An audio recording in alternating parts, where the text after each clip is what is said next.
బల్కంపేట ఎల్లమ్మ తల్లి అమ్మవారి కళ్యాణ మహోత్సవం ఆషాఢ మాసంలో వచ్చే మొదటి మంగళవారం రోజున జరుగుతుంది. అంటే ఈ సంవత్సరం వచ్చేటప్పటికి జూలై 9వ తారీఖున మొదటి మంగళవారం వచ్చింది ఆషాఢ మాసంలో. ఆ రోజున అమ్మవారి కళ్యాణం జరగబోతుంది.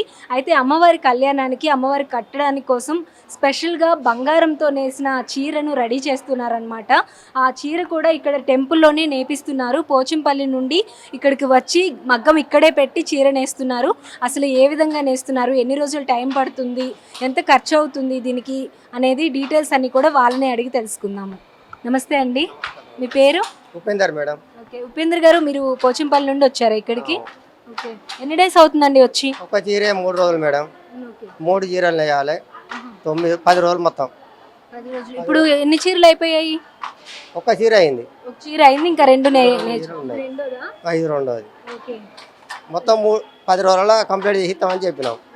ఇక 10 రోజుల కంప్లీట్ చేసి మళ్ళీ సికింద్రాబాద్ మహాకాళ టెంపుల్ పోతాం. ఓకే, ఇక్కడ అంటే ఇప్పుడు ఉజ్జయిని మహంకాళికి కూడా మీరే నేస్తున్నారనమాట. ఇది మొత్తం మేమే.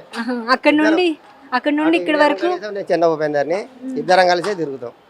అది ఇది సికింద్రాబాదు మాజీ చైర్మన్ జయరాజు ఆధ్వర్యంలో మేము ఈ పని చేయడం జరుగుతుంది.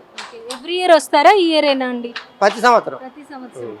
అయితే ఇప్పుడు అమ్మవారికి 4 ఏళ్ల సంది గర్భగుళ్ళనే పెట్టి అమ్మవారిని రోజు దర్శనం చేసుకున్నాకనే పని చాలు పెడతాం. ఇంకా అమ్మవారి ఆధ్వర్యంలోనే ఆవిడ చీరలు రెడీ చేసి ఇస్తున్నారనమాట. అంటే ఎక్కువ నెత్తే ఎట్లుంటో ఏం కాదు. అమ్మవారికి గర్భగుళ్ళనే ఉండి నిత్య నియమాలతో ఉండి పని చేయడం జరుగుతుంది. ఏ టైంకి స్టార్ట్ చేస్తారండి?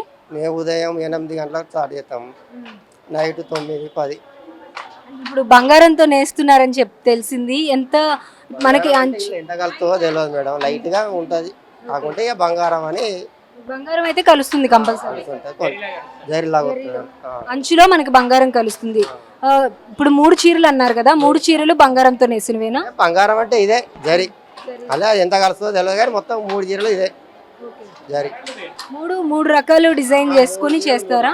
చీరలు. సో మీకు ఎలా అనిపిస్తూ ఉంటుంది ఎవ్రీ ఇయర్ ఆలయంలో? మాకు మంచిగానే అనిపిస్తుంది. పని నేసినట్టు కూడా అనిపించదు కానీ జనాల